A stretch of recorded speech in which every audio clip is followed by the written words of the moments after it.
Hi everyone, welcome once again to Macau. The sun is shining, we are racing, and boy are we. What a start we've had to the day, and it just gets bigger and better. If you enjoyed the gear race, how about a bit of a World Cup for FIA GT cars? And why not involve one of the greatest racers ever at Macau, Eduardo Mortara, the DTM specialist and multiple winner here at the Macau Grand Prix. And if that's not enough, throw in a few SLS, resplendent Mercedes. Fantastic to see these guys marauding around the circuit, especially in the hands of Macau ENG, last year's winner of the GT Cup race. But this, for the first time ever, will be a World Cup for GTs. It's never happened before, and it's the first time they're going to try it, and I think it's going to stick. Renger van der Zande also wants a crack at it, and as well as a fight for the title, there'll also be the manufacturer's title to wrap up. Stefan Muka won the qualification race, and we'll talk more about this in a moment, but does not start in pole for the race. He was deemed at the restart of the safety car during the first race yesterday to have jumped the start and has been put back and will now have to fight his way through. Richard Lyons starts in 6th position, and he put on a great display to say he'd never raced here. And René Rast coming in for the injured Laurent Vantor and doing a very good job as the super sub for the World Cup. And Daryl O'Young, the Asian champion for VLT Aston Martin. What can he do? And the Vantage, of course, crossing the line first with Stefan Muka. And Aston still in with a chance of winning the world title manufacturer-wise as well. And look, there's Earl Bamber. Multi-time returnee to Macau. And of course, coming off what has been one of the greatest years of his and Porsche's careers with that win at Le Mans and the World Championship in the World Endurance Championship. Kevin Estre will start from 10th position, just ahead of Alvaro Parente, the Portuguese driver. And the McLaren struggling a little bit. There's a few murmurings about the balance of performance, and it's never easy in a one-off race because obviously they don't race here until now, and a one-off and a World Cup. And so they've had to kind of look at how the other championships like Blackpan have gone to get the balance of performance. And what we mean by that is what kind of ballast they carry to try and equal it out in terms of performance. And when you've got so many different manufacturers, it's very hard. But it's pretty close, but you'll see a few rumblings amongst the McLaren boys and the Audi boys and even Porsche. Budicorn never mumbles, and the Thai driver will fly the flag for Porsche. The lone Ferrari, the 458, of course, the big boys from Ferrari involved in the WEC weekend. So Passin Latorres will fly the flag for Ferrari. And a handy peddler in himself from Thailand and in the Asian Championship, as is Jeffrey Lee. He had an accident, did it, Jeffrey, earlier in the weekend. Scraped the whole of the left-hand side of that beautiful R8. And, of course, the R8 LMS Cup, one of the biggest championships here in Asia. Won this year by former Formula 1 star Alex Young.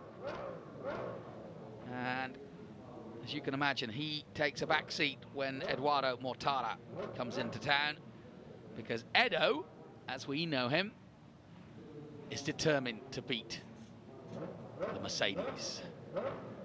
And it is an almighty battle. I'm Jonathan Green, alongside me, as ever, Alan Hyde. And Alan, this World Cup is spiced up nicely, isn't it? We've already seen a first for Macau today, a new form of touring car racing for the gear race of Macau, and we're about to see the first ever FIA GT World Cup get underway at Macau on the Circuito de Guia. The cars about to go off on their formation lap to get heat into the tyres, to get everything up to temperature, including the the brakes and the engines as well. And the heat around the circuit here begins to grow for the start of our first ever GT World Cup. The grandstand's absolutely packed. Everyone with a camera phone out to take a picture of what is a glorious selection of marques and GT cars for the first ever GT World Cup. And it's a very interesting lineup. As we said earlier, Mortara does not believe he's got the pace of the Mercedes per se, but Macau ENG defending effectively his Macau crown, but of course going for the first ever World Cup in the Drivers' Championship. It can't be overly confident simply because he had a massive crash in qualifying and blamed himself because he did hit the reservoir bend, hit the inside curve and threw it into the wall. And not the preparation he would want. And his teammate, Renger van der Zande, also did something similar, not in the same place, I may add, but also crashed out, hitting the walls. And so it's been an interesting weekend. And the other backdrop, as we take a look at the grid, the way that the Aston Martins have been so quick here unexpectedly. I say unexpectedly, it's just that we've had the mighty Mercedes dominate, and Edo Mortara with his Audi R8 has been so dominant here at the streets of Macau over the years. So we kind of expected it to be a battle, and that is the front row for the finale of the World Cup, so no surprise. Bentley's not really shown. Adelaide Fong, sadly, crashing out of the qualification race, bringing a safety car out, and they had to clear it away. Stefan Muka was leading at the time and doing a brilliant job, the German, for Aston Martin. But at the restart, sadly, he was deemed to just get away a little too quick. And so they docked him, and he will start now from third on the grid. But this is special, this is different, and this is Macau, as always, being progressive. They've had this amazing circuit now for 62 years. That's not changed, but what Macau have done brilliantly, organiser-wise, Costa Antunes to the rest of his team, that they have just thought of different ways, more creative ways to make Macau appealing and interesting to an international crowd, and more importantly to the motor racing world, manufacturer and driver-wise. And this is the perfect antidote for the GTs. It's been growing over the last 8 years, but now it's a fully fledged FIA GT World Cup. And I, for one, know that this will stick. I think the world will be watching, and I think as this grows as an event, they will be jostling for position on the grid, quite literally, manufacturer and driver. It's a real treat to see these cars around the Macau circuit, particularly when you're on the section that they're on at the moment, the mountain section where it's very, very narrow. These are incredibly wide and impressive cars, and to see them thread their way through the mountain section, it really is stunningly impressive. And the GT race here at Macau has grown and grown in recent years, and now this status of FIA GT World Cup further endorses the interest of teams and manufacturers alike to be here at Macau, showcasing the very cream of GT racing cars and drivers alike. Macau ENG, the winner from last year, starts on pole position.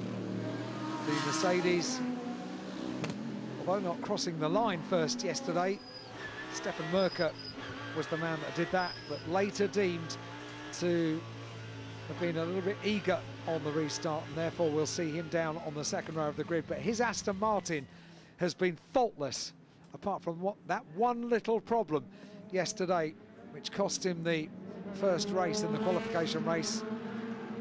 It's one to watch. It's a long race, this, 18 laps in all, and they've got to get it right, and let's hope there's no big crashes.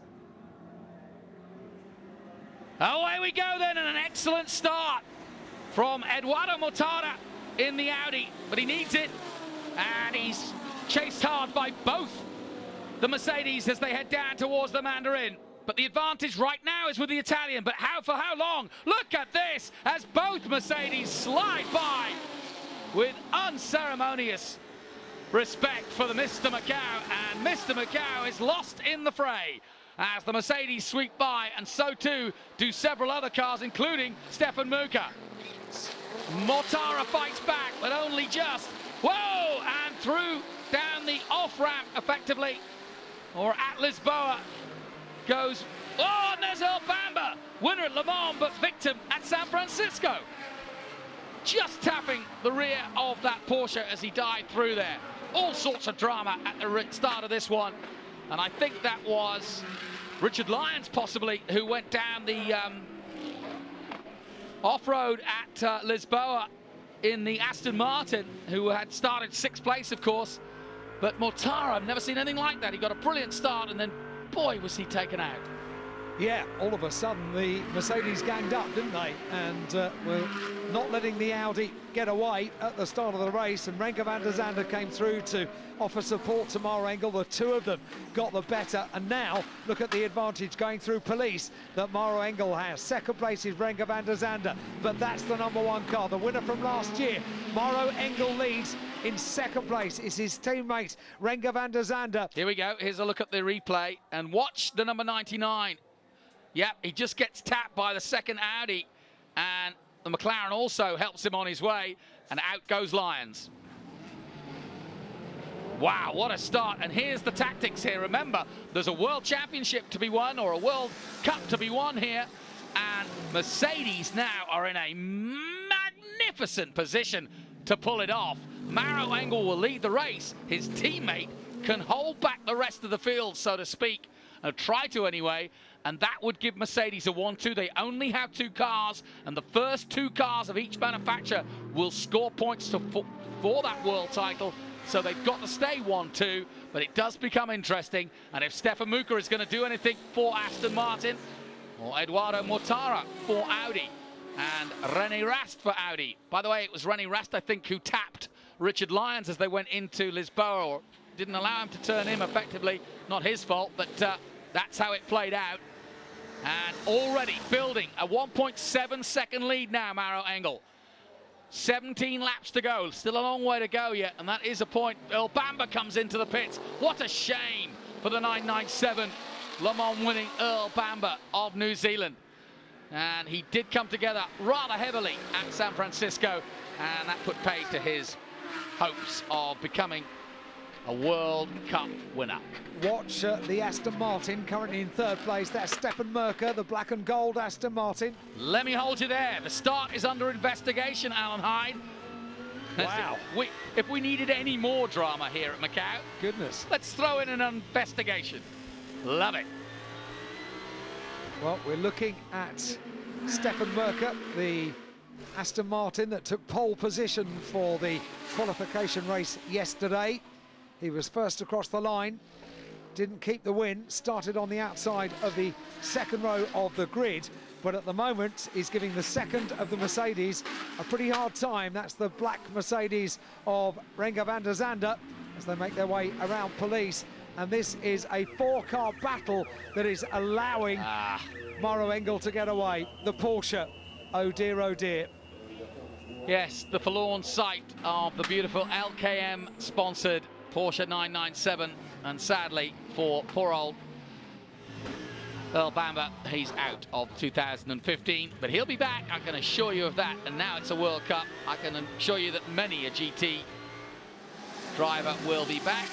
And we continue at the front, Maro Engel and Renger van der Zande. Mercedes 1-2. And let's look at the gap now. Has Muka taken anything out? I think he has got closer, and so too have the 2 Audis. But still, the Dutchman giving a decent gap as it's Mercedes 1-2. And like I said, they have to finish that way in order to take the title, because if they can drop one on the Mercedes, there might be a battle on. But it's going to be interesting, because we've effectively got 1 Aston Martin, 2 Audis, but the Audis need to come through. Well, this isn't a good sight, as one of the McLarens is also, and I think that was the one that was also tapping Richard Lyons at the start. And I think,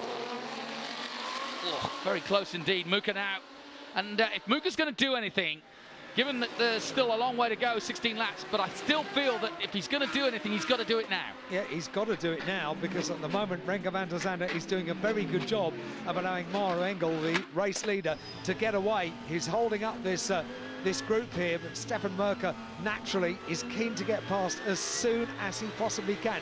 This is the best way to set himself up for it on the mountain section, right on the tail of the black Mercedes SLS AMG, as they make their way through the Solitude S's up towards the very top, the very pinnacle of the circuit.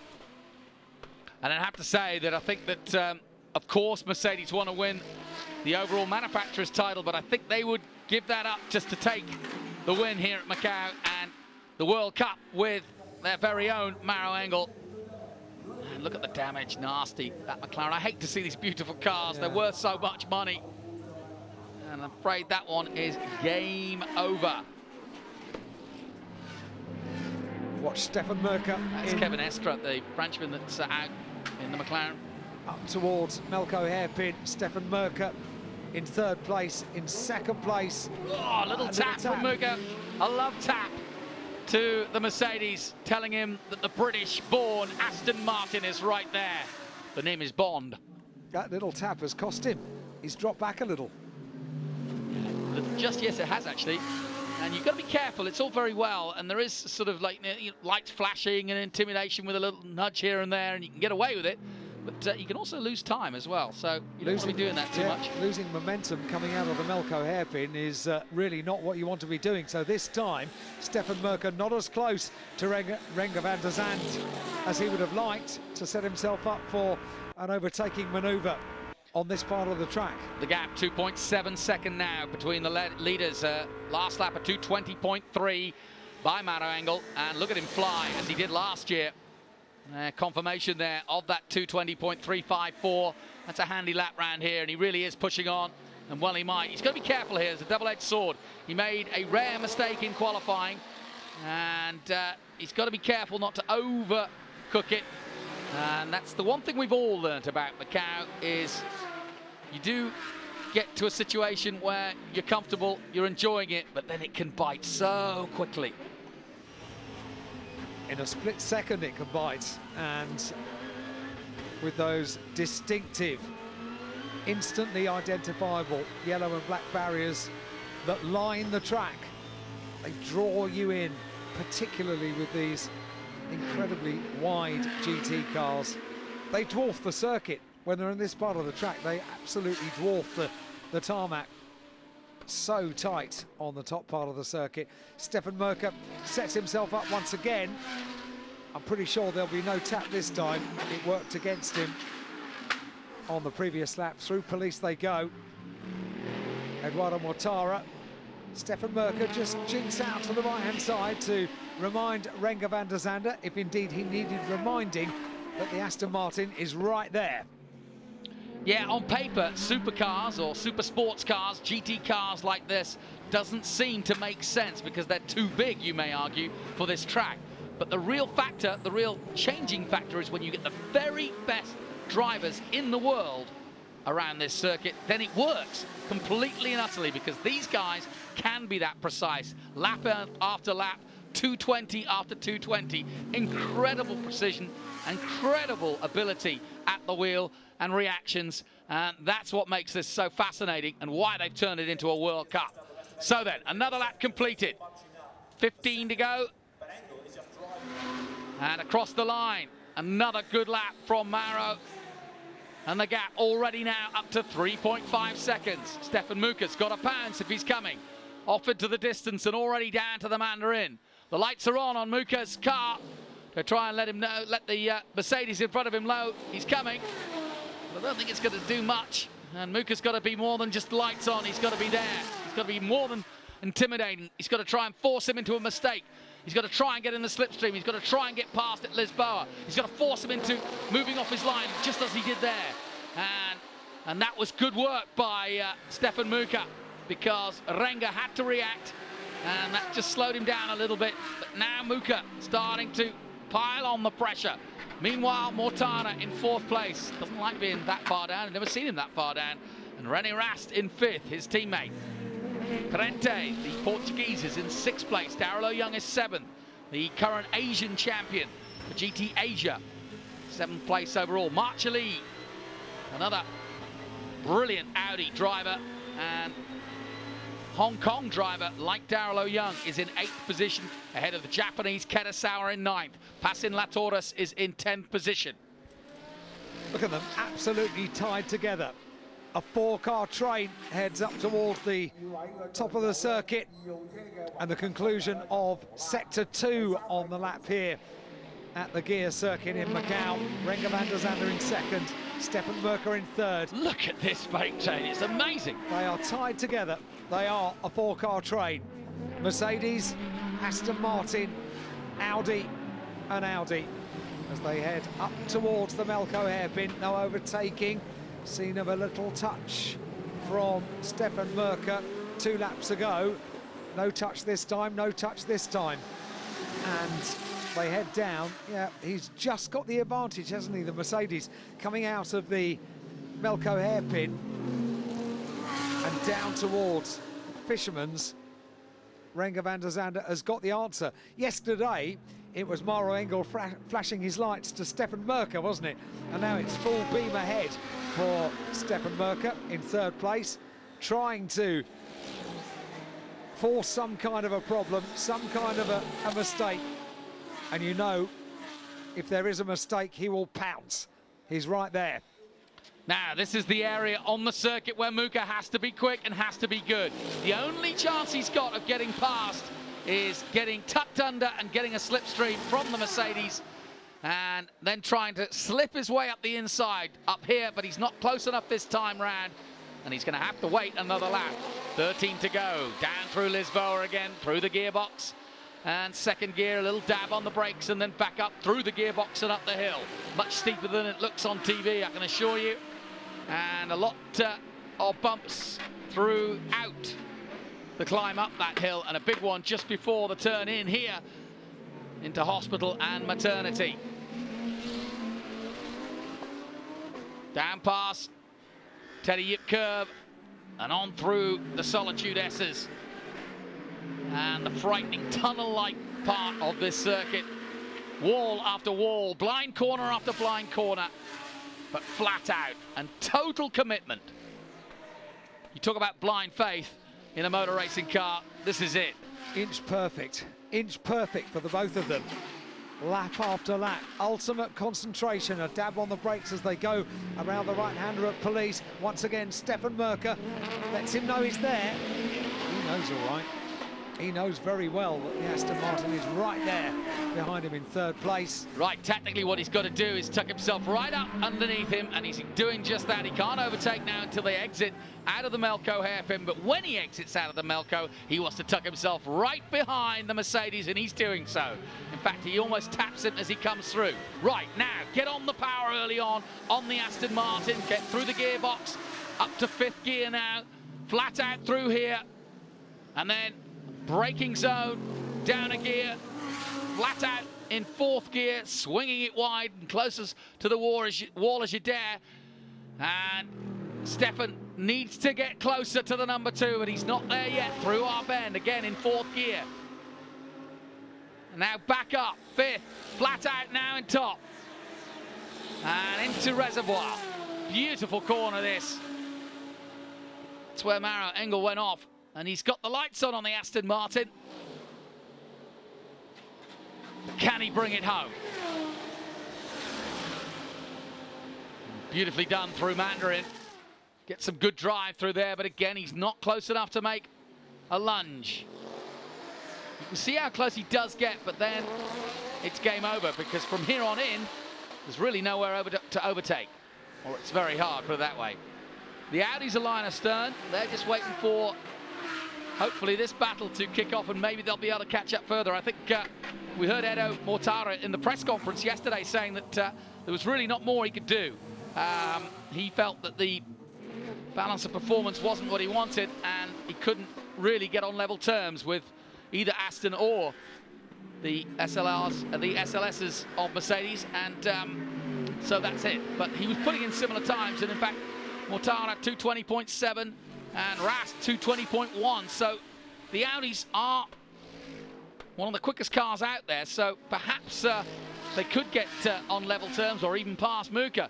They could do some damage, who knows? We did have that message on the timing screen about the start being under investigation. That's gone away now, hasn't it? Not necessarily. Okay. Well, it's gone away off our screen, I'll give you that. Yeah, and so we'll wait to see if there's any result of that. They don't put the "we're still scratching our heads" no graphic up. Well, I'd like them just to flash up pondering. I'm not sure they are. Second place, Renger van der Zande turns through the Macau hairpin. Right, now look how close he is. Much better. So Stefan Merker will attempt to get this time in a position whereby he can challenge. He's close, but never close enough. On lap 7 out of 18, through Fisherman's they come, up towards the final turn on the gear circuit here at Macau, around our bend. Renger van der Zande doing an impeccable job thus far of keeping the Aston Martin behind him, and also doing an impeccable job for Mercedes-Benz. Identical times almost, 220.2, 220.1, 220.2, 220.4. That's how the top four went through the finish line last time out. Pretty incredible stuff, given they're all completely different cars and completely different men in terms of their driving styles. That says a lot about just how good these men are. Alvaro Parente does the fastest second sector in the mountain section there, and Parente getting to grips, the Portuguese, with both the McLaren and this Macau circuit, without a doubt. Mortara has dropped back a little bit from this second place battle, hasn't he, as they are in sector 2, threading their way through the tight and twisty section, climbing, dropping, climbing and dropping down towards Teddy Yip on the left-hand side. And still, the Aston Martin can't get past the Mercedes. Renger van der Zande in second place. Stefan Merker in third place. That's the battle we concentrate on, but you just saw the tail disappearing out of shot there as they went around Payol. The leader, Maro Engel, winner of this race last year. But last year, it wasn't a World Cup. This year it is, for the first time. Mortara has closed back onto the back of third place Stefan Merker. René Rast just behind. 2 Audis, an Aston Martin and 2 Mercedes. Yes, it's an interesting game of chess around the streets of the gear. A fast one at that. And who's going to make the next move, I wonder? We're expecting it to be Muka for sure, because he's got the obvious position to do so, and certainly the motivation. But will that open it up to the Audis? They've certainly been a little bit quicker by a couple of tenths, that's all. But as you can see, they're not putting too much pressure, if any. And there's still a long way to go. It'll be 10 laps to go after this. And meanwhile, the gap between first and second is still over 3 seconds. Engel passes our commentary position right now, a 220.8. Those chasing him were a couple of tenths quicker this last lap out, and the gap has come down to 2.9 seconds. So can they reel him in, we ask ourselves? Maro Engel leads. They're on the half-distance lap now. 8 laps are in the book now in this first ever FIA GT World Cup at Macau. Second place Mercedes, Renger van der Zande, with his mirrors very full of the headlights of the Aston Martin of Stefan Merker. Now, if there is hope for the Audis, let's just say, that could be in the latter stages. That's Dylan Dodali in the Porsche, Golf Racing Porsche, going down the exit road there. But if there is hope for, let's say, the Audis to get on level terms, it could be tyre wear, possibly. They're not pushing too hard at the moment. Everyone, and that's the difference between this and last year, is on a controlled Pirelli tyre. I say controlled Pirelli tyre. It's the Pirelli tyre that was used in the Black Pan Series. And so everybody's on that same tyre. And that wasn't the case in the GT Cup of last year. Here for the World Cup, everybody on the same. And just talking to a few of the drivers, they said that, yeah, they're pretty good tyres and everybody's happy with them, because a lot of them trying them for the first time, and now we're coming up on back markers, and this could be the change of the race. I think that was Jackie Young just getting out of the way in the Bentley. This could be an opportunity as well to create a bit of a stir and change the balance at the front with Van der Zandt. But anyway, in the closing stages of this race, we may just get a situation where the tyres start to go a little bit, but really no one ragging out too much at the moment. It's been a bit of a quiet affair, so to speak, as soon as the race settled down. I don't know if that investigation has led to anything. We certainly haven't seen anything graphically portrayed, but we will keep you up to date, and as soon as it comes up, we'll know. But another lap completed here in the first ever FIA GT World Cup here at the famous Macau Grand Prix. Half distance and 9 laps complete in an 18-lap race. Mercedes leads Aston Martin, Engel, Van der Zandt, Mercer, then the 2 Audis, Mortara and Rast, and a McLaren completes the top 6 with Alvaro Parente. That's Renger van der Zande there, doing well under the pressure that Stefan Mercer has placed him under, really from the start of the race. Around Lisboa they go. Carefully, those barriers on the exits of Lisboa, so close with these big, wide, powerful GT cars. Heading up through Sector 2. 9 laps in the book. We're into the second half of the race, and if we are going to see tyre wear come into play for the result of this race, we may well begin to see it now. I'll tell you what, you know, for all that Mauro has done in the last few laps, he's not got this yet. 2.4 seconds it's come down to. It was 3.1 just a couple of laps ago. So the boys chasing both Renger and Mauro are doing a very good job of keeping the pressure on and making sure that if Mercedes are going to wrap this up with a 1-2, they're going to be pushed all the way. And as it stands, Mauro Engel would win the World Cup and Mercedes would win the World Cup for manufacturers. So that's how we stand at the moment. But as you just said, it's only halfway there. It's only half time in our World Cup, but right now, Germany lead. Halfway, very hot here now. We've had sunshine throughout the morning, blue skies, rising temperatures as the day has gone on here in Macau. It was incredibly hot for everybody on Thursday, the first day of the Macau Grand Prix for 2015. 2 days of reasonably overcast and lower temperatures. Today, sunshine has beaten down on the gear circuit, and the many, many thousands of spectators that line the track.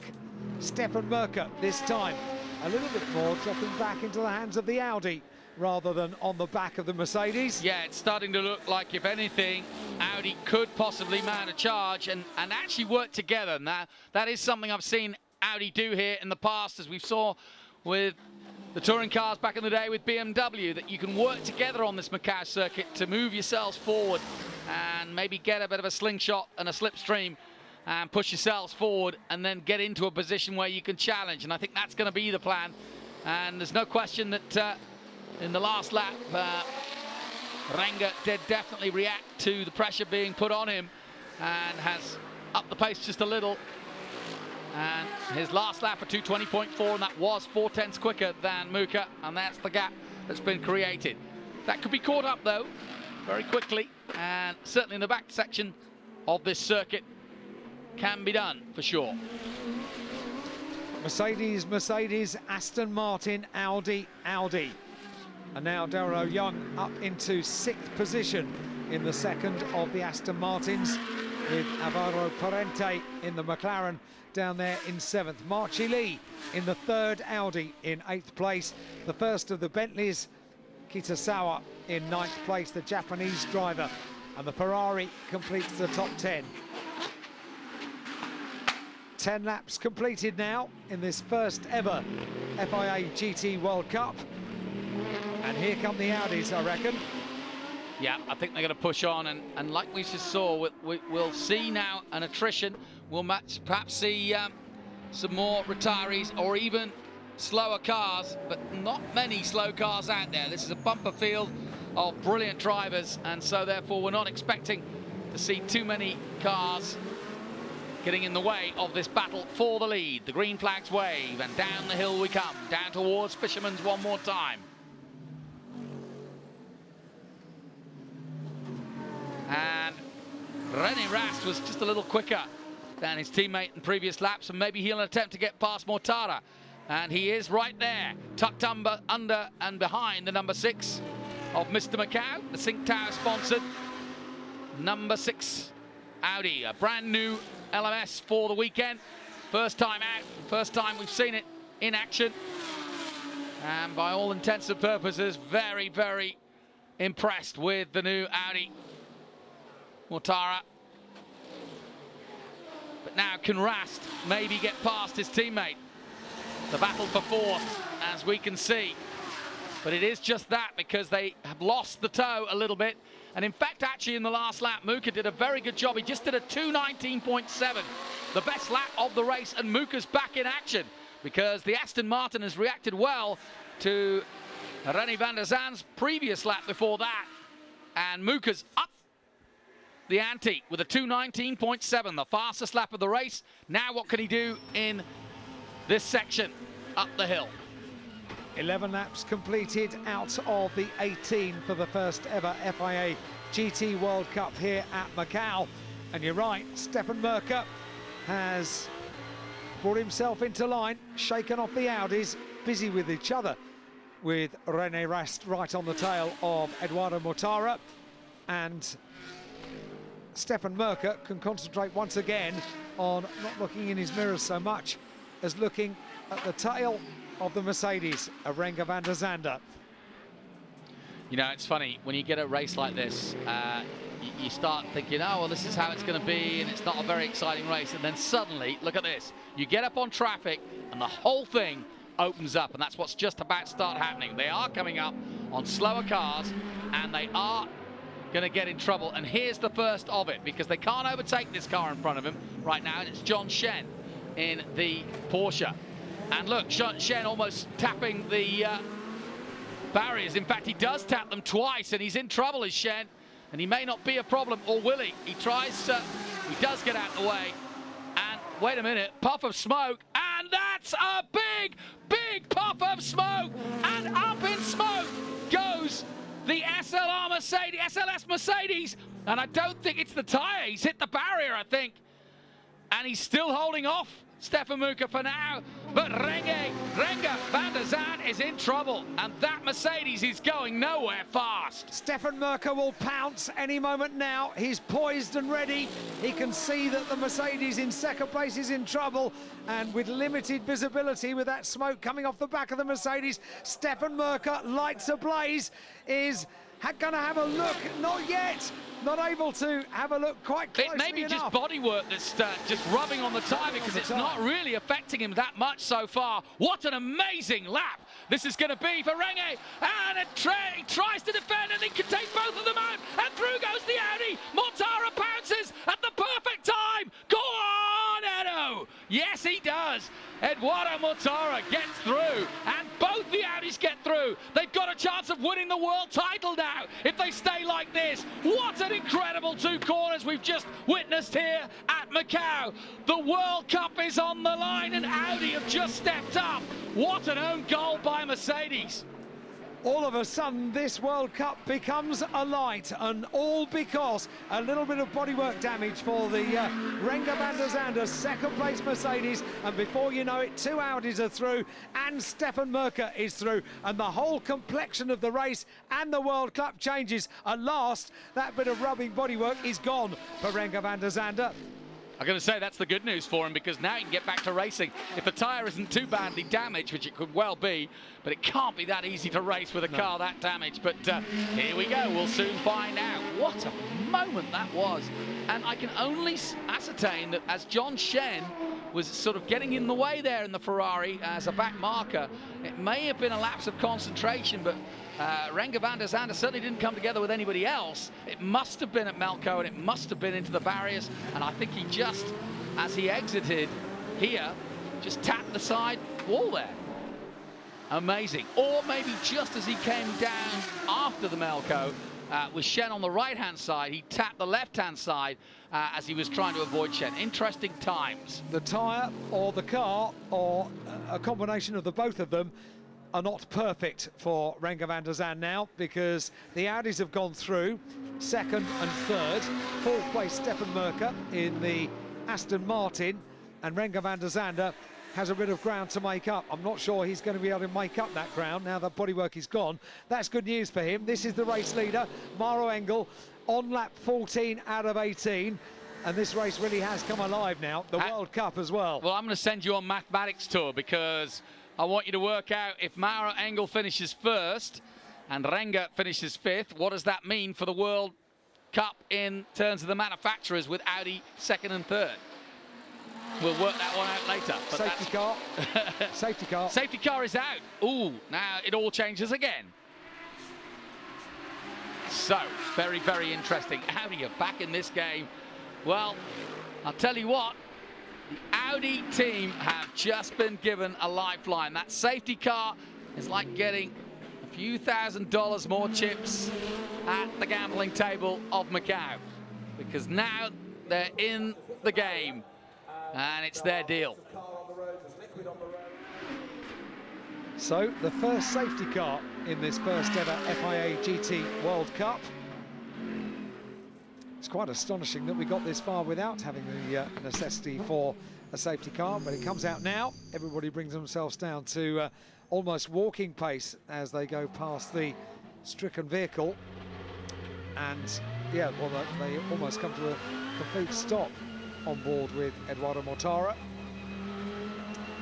threading their way up through the waved yellows on sector 2. But astonishing, just a split second can turn the course of a race.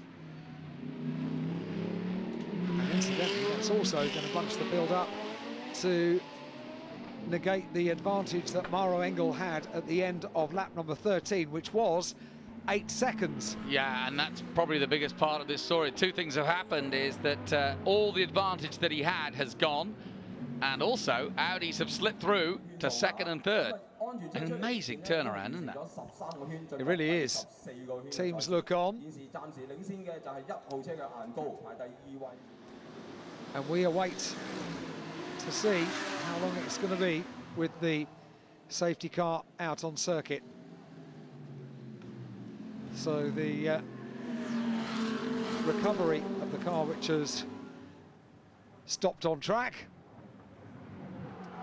As soon as that car is recovered, we can get things back underway once again.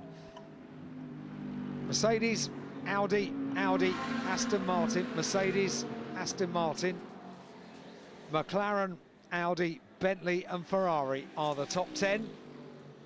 Each of our manufacturers represented inside the top 10.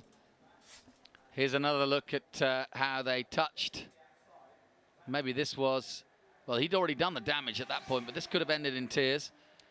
And that was how they had his, by Mortara. I tell you what, it's even better by Rast, to be honest, because it was brilliant by Mortara, but Rast got through as well, knowing full well that this was, you know, it was now or never type thing.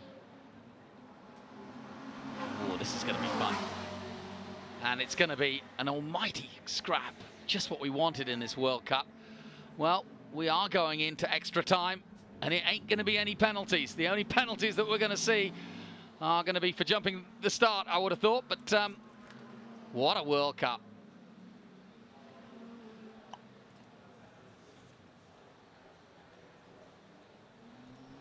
Maro Engel now, if he wasn't nervous before, will take one look in the mirrors to see those two Audis. It's going to be touch and go. Right now, it looks pretty equal, as far as I can see, between Audi and Mercedes, because Mercedes are 1 and 5, Audi 2 and 3.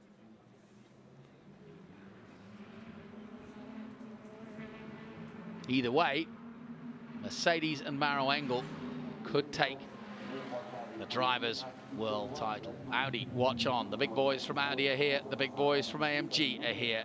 Such an important market. Let's just remember this. It might be a World Cup. It might be the greatest circuit in the world, but the the other part of the factor is for these manufacturers, this region is one of the most important to their brand, without a doubt. And I've seen it over the last 20 years. Audi, Mercedes, they've got, Audi have got, of course, the R8 Championship out here. Mercedes, well, it's always been a popular car, especially in Hong Kong and China. And, of course, we saw the SLS. In fact, it first raced in the hands of Mika Hakkinen, would you believe, when it first came out. And I think it first raced in Shanghai or even Zhuhai. That was its first entry into, and in fact, one of the Formula 3 drivers drove it as well, Matthew Solomon, and he will be in action later in the Formula 3. But it's a massive market, and of course it is for Aston Martin as well. They have been a brilliant player in the GT Asia Championship, and in fact are the current champions in the hands of Darrell O'Young, currently 6th in the race at the moment. And you know what's interesting, and I've just noticed something, Darrell O'Young also has a chance to get past Renga at the restart and get with Muka and see what Aston can do. And then the Aston Martins can it ain't over yet, is it? No, it ain't over, not by a long way. And why I'm excited by that, just to explain, the first 2 cars from each manufacturer will score points towards that World Cup.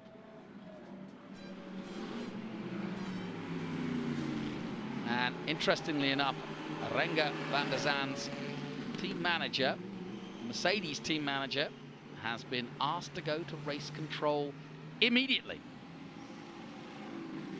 What do you think that's about then? We didn't see where he got that damage on the left rear, did we? No. And it was coming up towards the back of John Shen's car. Could it potentially be something to do with that? It could. But it's interesting. He's done something wrong, that's for sure. You don't get asked to see the stewards. They don't hang out. It's not a chance for a cup of tea to watch the race from race control. No. Come and join us in race control and we'll go through our thoughts so far. Yeah, it doesn't work that way. Not really. But this is, you know, joking aside, this is a very, very interesting graphic, yellow graphic telling us, as I'm just watching the yellow flag come out, safety car. But that is a very, very important thing, because the result of whatever happens at race control could decide the world title.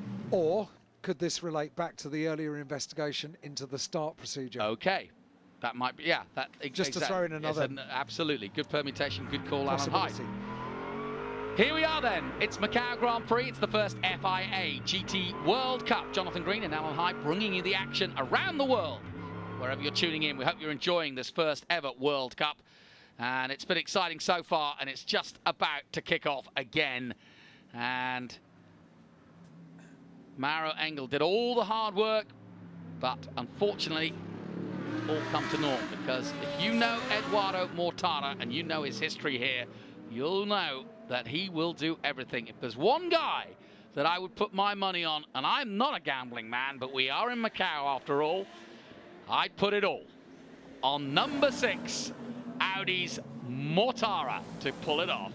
It's going to be a sprint race, isn't it? These cars so used to doing endurance races around the world. Well, once the safety car goes in, it's going to all amount to a couple of laps, no more. 15 laps completed now, still under safety car. The glorious Maserati just adding to the spectacle of supercar brands out on circuit.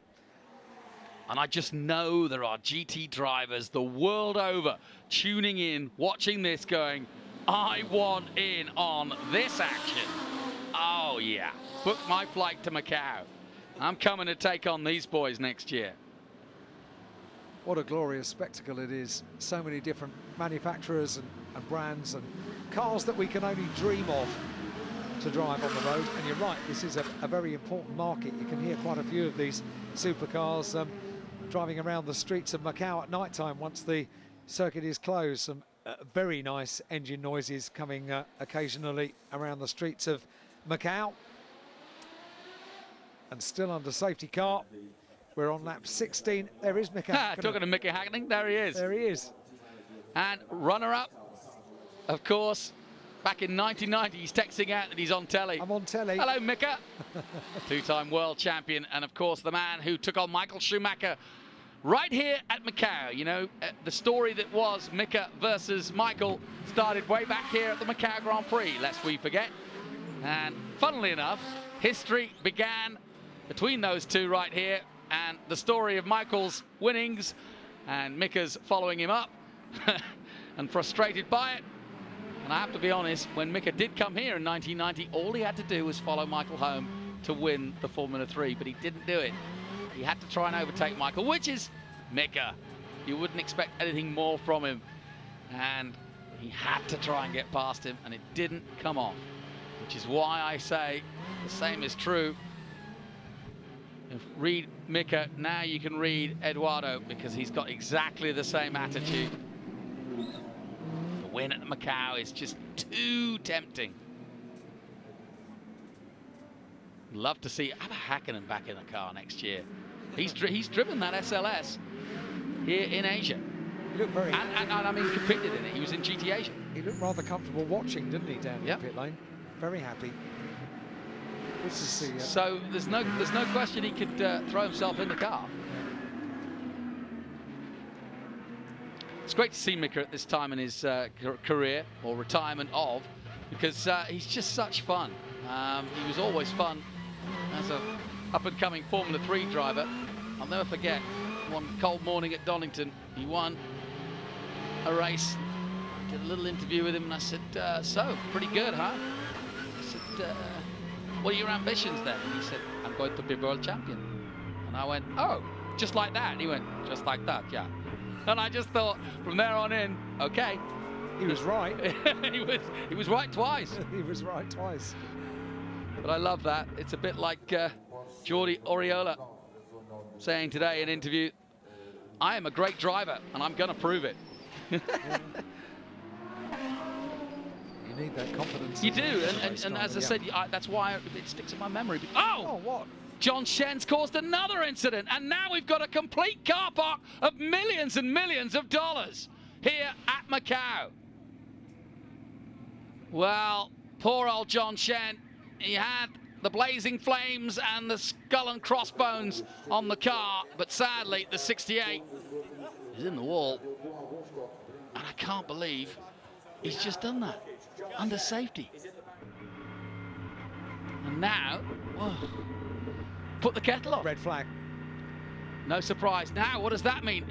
Mauro Engel says red flag. Does that mean we're over? It could well be. It could well be. And that would give Mauro Engel victory again. And it would, more importantly, win him the FIA GT World Cup. As soon as we'd had the graphic to say the safety car was coming in this lap, a completely unpredictable situation. The track completely blocked, and now they follow the safety car into pit lane.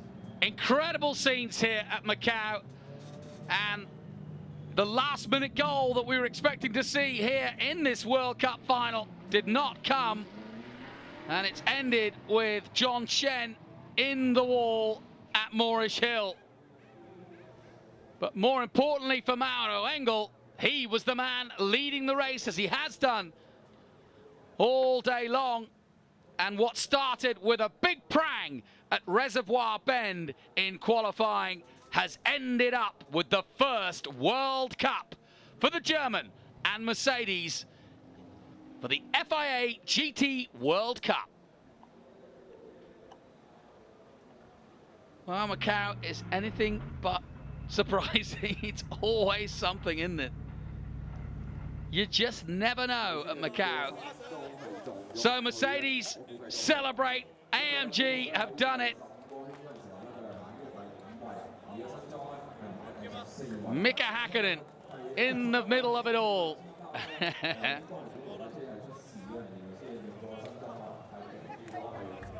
Well, what a year, what a season. Mercedes win the FIA Formula 1 World Championship with Lewis Hamilton. And now, in the hands of Mauro Engel, Mercedes win in Macau and win the first World Cup. An incredible scene. And walking away somewhat in disgust. And there's confirmation. The FIA GT World Cup race won't be restarted. And that means, and Johnny Fong greets Mika Hakkinen. There you go, there's two greats. You'd have to come from Macau to know who Johnny Fong is. But we all know who Mika Hakkinen is.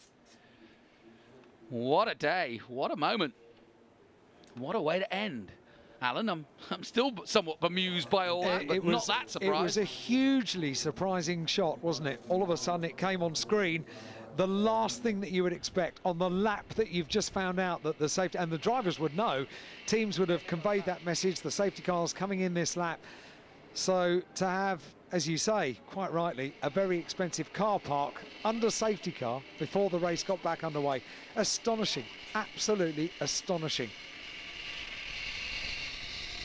Quite a few discussions going on as well. Dylan Didali and Andre Couto having a quick chat. Well, Andre Couto's car has been bashed up a few times. Amazing to see him out there. Yeah, it's a great shame that he was involved in that as well.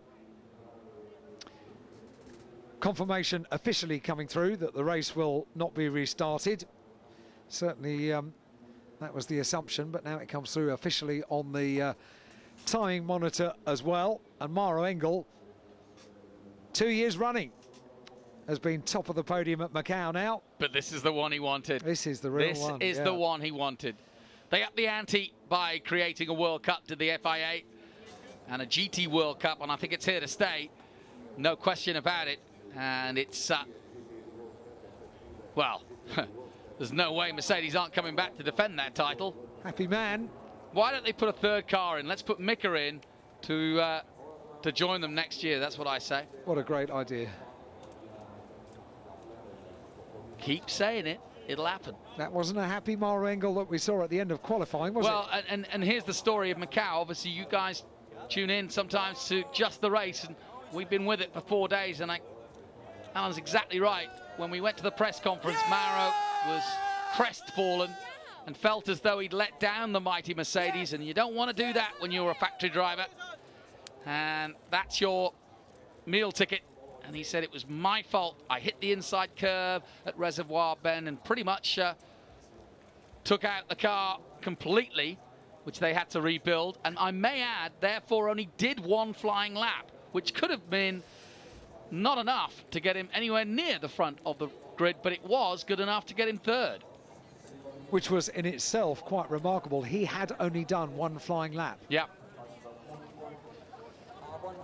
He's good. Very good.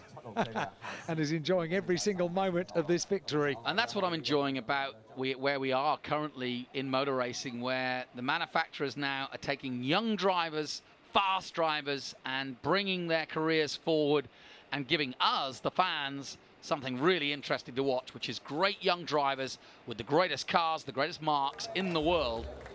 And as you can see, showing all the youthful exuberance of somebody who has just done the business. Off to the podium he goes. I wonder what Mr. Carl Benz and Gottlieb Daimler would think. They'll be celebrating alongside. Well, you know, obviously, those who know their history will know that pretty much Mercedes are deemed to be the inventor of the motor car, and it seems somewhat appropriate then that when finally a World Cup would be arranged for them, that they should take the first one. All the manufacturers though, and I think Ferrari will be back next year. Aston Martin did a good job. Audi were brilliant, as you'd expect. McLaren didn't shine like they wanted to, but I don't think they expected to be as close there. Confirmation then, the SJM Macau GT Cup, FIA GT World Cup. Maro Engel wins ahead of Eduardo Mortara. Mr. Macau in second place.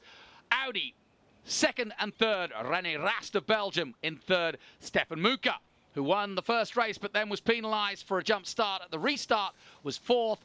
And Renger van der Zande was in 5th place ahead of Daryl O'Young, the Asian champion, who took 6th. And then Parente, Lee, Sauer, Latoras and Kuto. And a little further down, Marchili, Ketasawa, passing Latoras, and Motwen Sung down in 13th position. Incredible scenes here at Macau. Big celebration for AMG Mercedes. And deserved winners at the end of the day. They did lead the whole race, and despite the drama and despite the unexpected changes, and I knew that the back markers would have a role to play before the end of it. I really did, because it's just what happens in Macau. It's such a tight circuit, isn't it? And when you watch cars battling for the top positions in the race and overtaking is impossible, you have to overtake at some point on a place on the circuit that you don't want to when you come up against back markers. And inevitably, that's what happens here at Macau with such a tight, narrow section on the circuit. It's inevitable.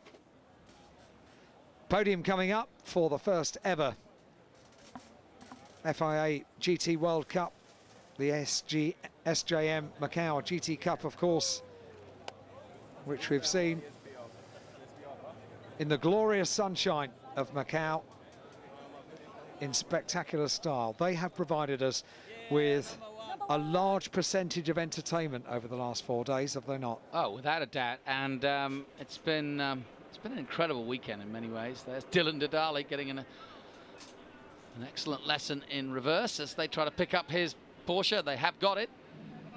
And he, one of the stalwarts of the GT Asia Championship. He's been racing all year here in Asia. And, wow, what a time. He's making sure his car's all right. He is. And he's all right. He's just checking himself as well, making sure he's okay. That incident at the top of Moorish Hill. And of course, we've got to redo the circuit because we are far from over here. If you think that's drama, well, you haven't seen anything. Shakespeare was nothing on this. It's worthy of a Shakespeare play, this lot. And it's only Act 2. There have been a number of scripts that you really couldn't write over the last 4 days. That was another one of them. I know. But Mercedes came here as favourites. They really had to be after that win by Maro last year. And true to form, they were quick straight from the get-go. I think the big surprise was the crashes to both cars, which really put egg on face. We joked on Friday night about I wouldn't want to be an invitee to the, Mercedes dinner that night because they were really feeling it. And of course, you've got to repair the cars. You can't just go and order another one from Germany and have it sent over. You have to repair what you've got. So it was a magnificent job done by the team, for sure. And perfect. We'd be very happy for the invite to the dinner tonight. Yes. An altogether happier affair. Absolutely. So then on to the podium. And a great job done by René Rast. To me, actually, he has been one of the most exciting drivers to watch this weekend. He's been super quick, especially compared to a rather down in the dumps Eduardo Mortara, who really doesn't take losing very easily. He's so used to winning. 6 times a winner here at Macau, but not this time. This time, it's Mauro Engel.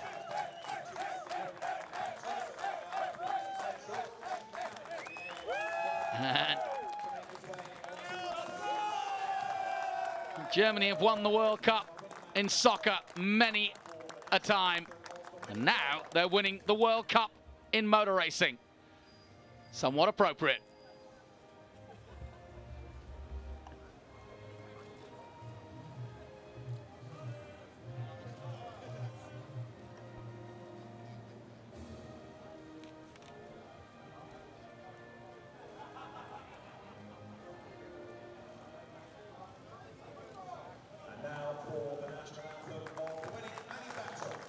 And the winning manufacturer, of course, also Germany and Mercedes.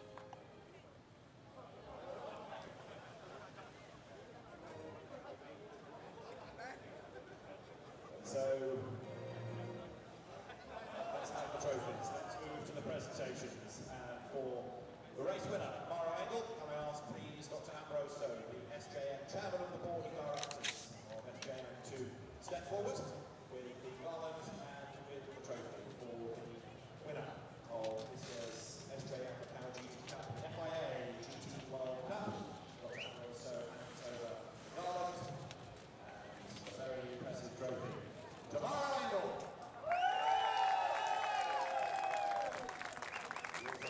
So then, the prizes handed out. For third place, it's Rui Cunha, the director of SJM.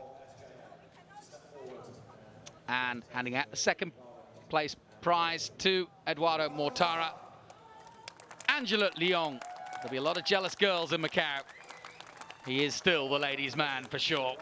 And Angela gets to give him the prize. The Managing Director and Chief Administrative Officer of SJM, who have been a huge sponsor both of the event and Macau in general. And finally, the Chairman of the Board of Directors for SJM, Dr. Ambrose So.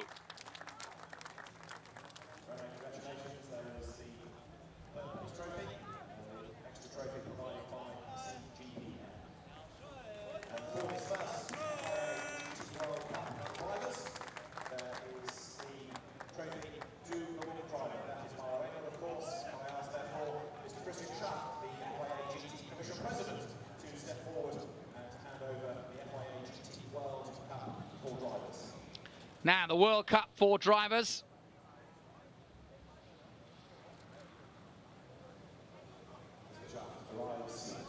Will be handed by Mr. Christian Schacht, the FIA GT Commission President. And that goes, of course, the Drivers' World Cup to Macau ENG. Congratulations to the German. And a deserved trophy, and one I'm thinking he might just keep on the mantelpiece. Gotta love that. He's had a lot of achievements in GTs, but that is right up there. And the manufacturer's title, again, of course, goes to Mercedes, as Frederic Bertrand, the FIA Circuit Championship Director,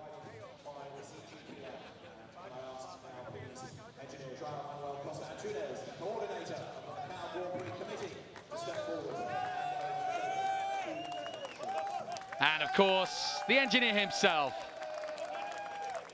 Engineer Costa Antunes of Macau, hands out the biggest prize of all, the manufacturer's title for the World Cup. A very emotional moment, I'm sure, for him, who's been the leader of this event for so many years, and a very proud moment, I'm sure. He can take a lot of the credit for creating and putting Macau on the map, both as a motorsport event and as a prize for all those who love motorsport, drivers, manufacturers, and has made it so successful. Fantastic stuff, great scenes here as we crown a new Manufacturers World Cup in Mercedes. We crown a new Drivers World Cup in Macau ENG. And the World Cup for GTs is born here at the Macau Grand Prix.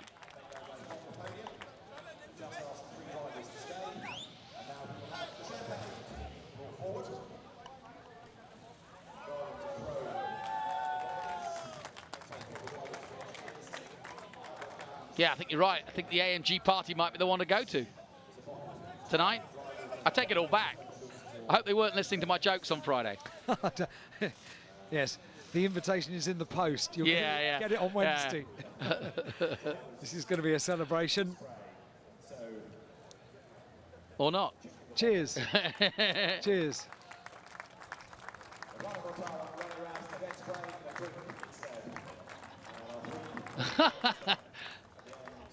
They don't drink much, these drivers.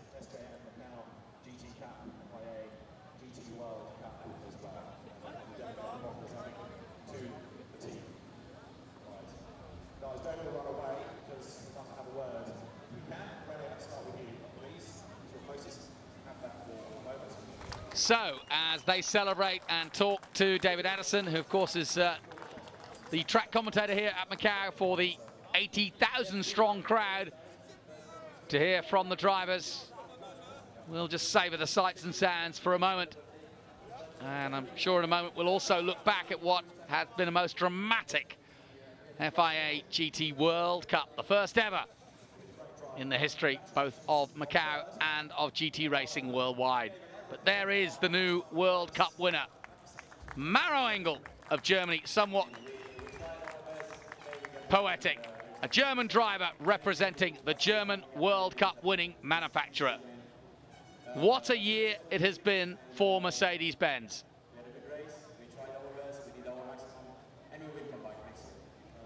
Total domination, whether it be sports cars or single-seaters. Here are the highlights then of the World Cup from Macau.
So I think you'd agree, some pretty impressive highlights from our GT coverage. And if you thought that was good, we've got another quasi-World Cup to come, that of the FIA Intercontinental Cup for Formula 3, where all the greats of single-seaters on the way up to hopefully Formula 1 or similar race the mighty Macau for their time in the sun. It's been that way since 1983, and there could be a Mercedes engine in the hunt this time as well. Felix Rosenqvist going for back-to-back victories in Formula 3, and all the action and colour of the Lion Dance and special events still to come from Macau. Beautiful scenes here, beautiful sunny day. It's hot here today, but everybody basking in what has been a celebration of motorsport and competition like no other. It always is good, but today has been exceptional.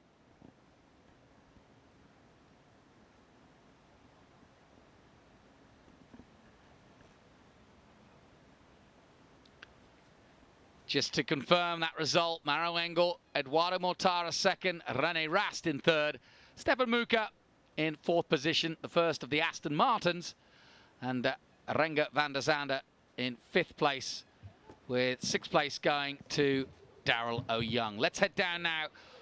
As you can see, they are gathering for the press conference. Let me hand over up together, just take photos with the photographers to Jonathan Noble and the rest of the crew down there for the press conference for GT's World Cup. Welcome to Maro Engel, winner of the FIA GT World Cup. Second position for Eduardo Mortara. And third place, René Rast. 歡迎大家嚟到澳博澳門 GT 杯國際汽聯 GT 世界盃嘅得獎車手記者會咧，我哋有冠軍嘅眼高，第二名嘅莫塔拿同埋第三名嘅夏斯。Maro, very simple one. How does it feel to win the first edition of this World Cup? It's unbelievable. I'm so happy and so proud to be the first winner, but especially proud of my team. I made a big mistake in qualifying. I thought right there, standing in the wall, that my weekend might be over and that I blew the opportunity we had. And to win this race today is amazing. It's I just love this place. I love this track, and yeah, feels amazing. Difficult start. I mean, quite a hard fight until Lisbon. Yeah, absolutely. You know, Edo got off to a really good start, and I knew I had to hold the inside line and stay ahead, or try and get ahead into Mandarin, because after that it would be very difficult. And I just managed to pull past him on the left side, so that was really key to re-get the lead. And from there on, I really put my head down, just focused on my driving and tried to keep cool and build a gap. 好 ，Cedric 就首先問阿晏哥啦，話首先贏冠軍佢有咩感受？佢話非常之開心。佢亦都係想感謝佢嘅隊伍啦，因為佢喺排位賽嗰度咧，所謂選拔賽嗰度咧就有少少失誤，所以以為自己嘅表現未必會咁好，但係今日始終贏咗就非常之開心。咁啊 ，Cedric 亦都問佢話見到佢起步嘅時候咧有少少難度啦，咁直到去葡京灣嗰度先至可以領先，咁佢就話係冇錯，去到呢個時候咧佢就守住個內線之後就終於可以攞翻個領先嘅。Eduardo, you took P2 when Renger had some troubles. Then did you push a lot, hoping for an opportunity? Well, you know, firstly, congratulations to Mauro and Mercedes for winning this first edition of the FIA World Cup in Macau.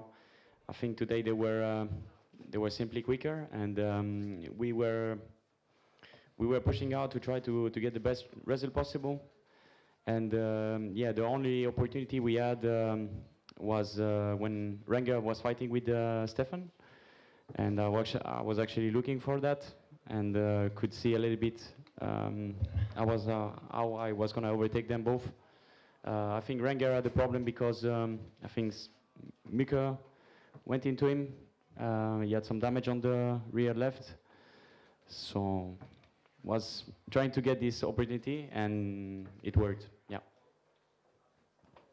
咁上出就問阿莫塔拿咧，佢話佢去到上到第二位嘅時候咧，佢係咪想攞埋佢個冠軍？咁佢首先想再次恭喜晏高啦，但係之後咧亦都係話佢自己係揾咗幾個機會，都想攞翻第一位，但係最終都係失敗嘅。René, you're a rookie here in Macau. I mean, first time on this circuit, and getting onto the podium is quite an amazing achievement, I guess. Yeah, I felt more comfortable from session to session. Obviously, the first session was a bit critical for me. I was not comfortable at all. But after the race yesterday, I felt very, very comfortable, and today even more. And I think we had a good pace today. But as you said, as a rookie, it's not easy. And I'm pretty happy to be here on the podium with these experienced guys.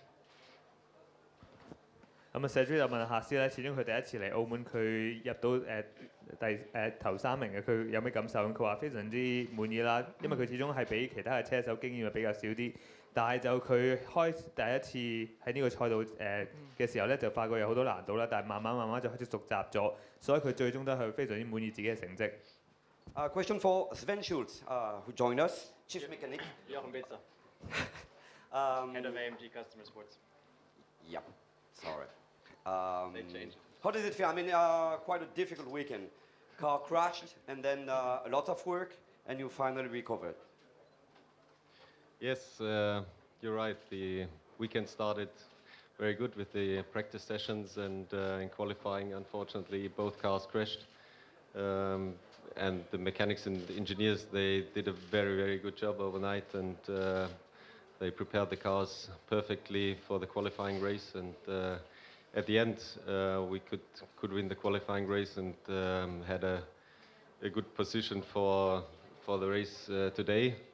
And today it went very well. Yeah, Mauro did it again, and Renger did a good job during the race. Unfortunately, there was the conflict with Stefan, which we have to look what it was exactly. But a great race here in Macau again after the double victory last year.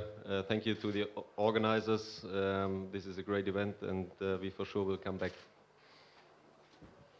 好啦，咁阿 Sergio 就問個冠軍廠隊嘅代表咧，就話佢有咩感受啦。咁佢話其實開頭咧都見到因為初時練習同埋選拔賽嘅時候咧，佢都有少少嘅碰撞，就架車都有損壞嘅。但係佢嘅隊員啊，就花咗成晚通宵就終於整好架車，而佢非常之開心話眼高咧係能夠攞到冠軍嘅位置啦。咁佢都話其實最終係自己隊攞到冠軍係非常之開心。You've got quite a strong and performant car, but there is a new one to come. Tell us about the new GT car soon. Yeah, we are at the end of the preparation of the new car, and we start production now. So for next year, we will be with the new car here, hopefully, and everything looks good.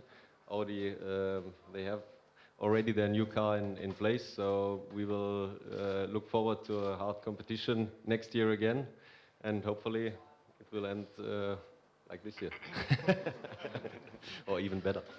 係咁啊 ，Cedric 有問埋佢就話聽聞有個新嘅 GT 戰車，可唔可以講一講少少？佢話其實基本上咧去到去最尾就係可以用㗎啦。咁佢就話架戰車咧就應該下年喺澳門呢度咧就會出賽，所以大家可以期待嗰陣時見到架新嘅GT 戰車。